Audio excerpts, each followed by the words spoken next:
Saraswati villa. Saraswati villa সুন্দর ঘরোয়া পরিবেশে অত্যাধুনিক মডেলের মেস বাড়ি, ওয়াইফাইও আছে।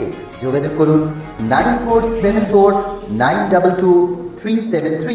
গোটা ভারতবর্ষে বিজেপি তথা এনডিএর অবস্থা খুব একটা ভালো জায়গায় নেই। ভোট প্রচারে বেরিয়ে মোদি এবং অমিত শাহ বলেছিলেন ইস পার 400 পার। এটি একদম ঠিক কথা নয়, কারণ আমরা পুঙ্খানুপুঙ্খভাবে আমাদের চ্যানেল থেকে শুরু করে বিভিন্ন ইউটিউব চ্যানেলের মাধ্যমে সার্ভে করি। আরএসএস তাদের সমীক্ষা নিয়ে আমরা গোটা ভারতবর্ষে বিজেপি কটা সিট পাবে তার একটা সমীক্ষা করে পাই। দিল্লি 7টিতে 5টি, কর্ণাটক 28টিতে 6টি, জম্মু কাশ্মীর 5টিতে 1টি, হিমাচল প্রদেশ 4টিতে 2টি, মণিপুর 2টিতে 0, গোয়া 2টিতে 1, ত্রিপুরায় 2টিতে 2টি, মেঘালয়ে 2টিতে 0, অরুণাচল প্রদেশে 2টিতে 2টি, সিকিমে 1টিতে 0, পন্ডিচেরিতে 1টিতে 0, নাগাল্যান্ডে 1টিতে 0, মিজোরামে 1টিতে 0, আন্দামান ও নিকোবরে 1টিতে 0, দাদরা ও নগরে 1টিতে 1টি, দিউ 1টিতে 0, উত্তরপ্রদেশে 80টিতে 65টি, মধ্যপ্রদেশে 29টিতে 24টি, পশ্চিমবঙ্গে 42টিতে 9টি, বিহারে 40টিতে 9টি, ঝাড়গ্রামে 14টিতে 8টি, মহারাষ্ট্রে 48টিতে 18টি, তামিলনাড়ুতে 39টিতে 0, গুজরাটে 26টিতে 23টি, রাজস্থানে 25টিতে 18টি, অন্ধ্রপ্রদেশে 25টিতে 0, উড়িষ্যায় 21টিতে 6টি,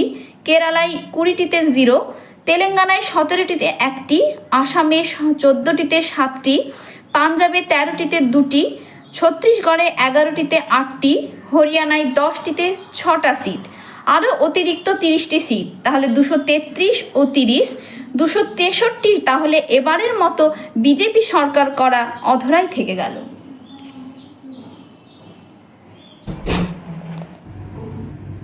আপনারা জানেন ভারতবর্ষের সবচাইতে বড় উৎসব লোকসভা নির্বাচন।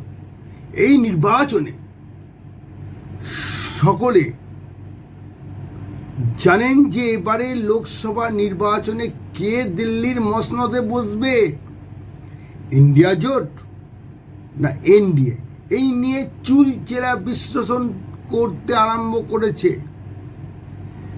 সেটা আগামী দিন অর্থাৎ 1 তারিখ শেষ দফায় লোকসভা নির্বাচনের পর বিভিন্ন মিডিয়া, বড় বড় চ্যানেল তারা পুঙ্খানুপুঙ্খভাবে বিশ্লেষণ করছে, এক্সিট পোল করছে কারা এবার ভারতের দায়িত্ব নেবে, কারা এবার দিল্লির মসনদে বসবে। বিভিন্ন ইউটিউব চ্যানেল তারাও কিন্তু পিছিয়ে নাই, তারাও করছে। আমার একটা ছোট একটা ইউটিউব চ্যানেল আছে, অতি সামান্য ইউটিউব চ্যানেল, যে চ্যানেলের মাধ্যমে আমরাও কিন্তু একটা এক্সিট পোল করেছি। এ মুহূর্তে ভারতবর্ষের যে ভয়ানক পরিস্থিতি চলছে, সেখানে কে দিল্লির মসনদ গঠন করবে। আমরা বিভিন্ন তথ্য, বিভিন্ন সোর্স সাপ্লাই করেছি, বিভিন্ন ইউটিউব চ্যানেলের সঙ্গে কথা বলে জেনেছি। ভারতবর্ষে বহু ইউটিউব চ্যানেল আছে, এটা আপনারা জানেন। প্রতিটা লোকসভা কেন্দ্রে কম বেশি প্রায় 50টার উপরে ইউটিউব চ্যানেল আছে। ইনারা কিন্তু পুঙ্খানুপুঙ্খ বিচার করেছে, তার মধ্যে আমিও একজন। তা বেশি সময় নেব না, আপনারা জানিয়ে রাখি এবারে লোকসভা নির্বাচন কিন্তু কঠিন পরিস্থিতি শাসক দলের।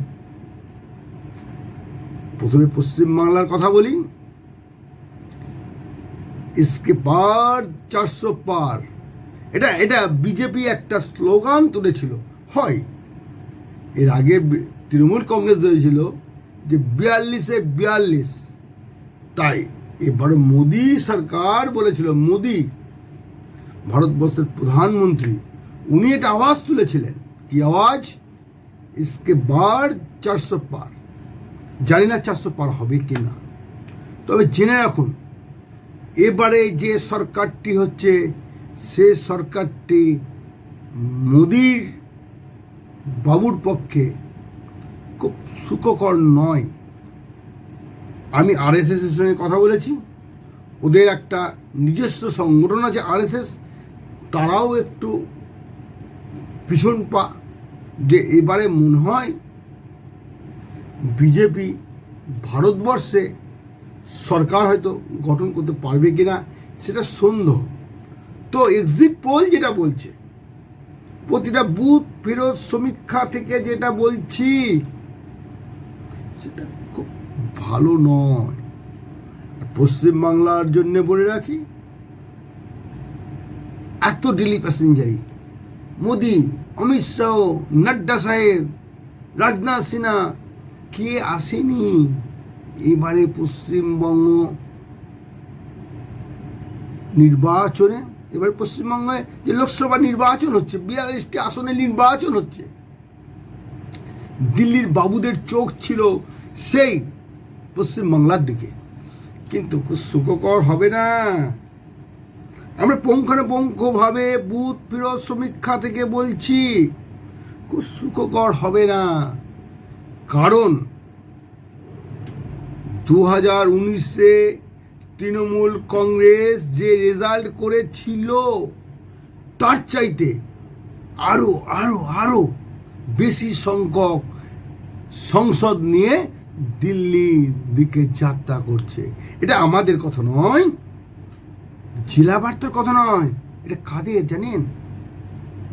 আমার মতন জেলা বার্তার মতো অনেক ইউটিউবাররা আছেন, তাদের কথা।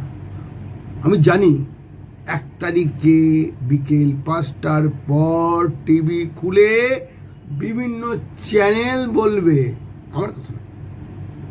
আমার কথা নয় এটা, বিভিন্ন চ্যানেল বলবে যে মোদি সাম্রাজ্য মনে হয় পতনের দিকে যাচ্ছে।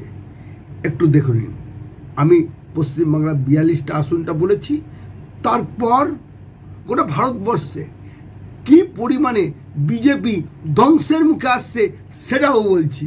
জেলা বার্তার রিপোর্ট, মানিক ভট্টাচার্য, মুর্শিদাবাদ থেকে বলছি, একটু দয়া করে দেখে নিন।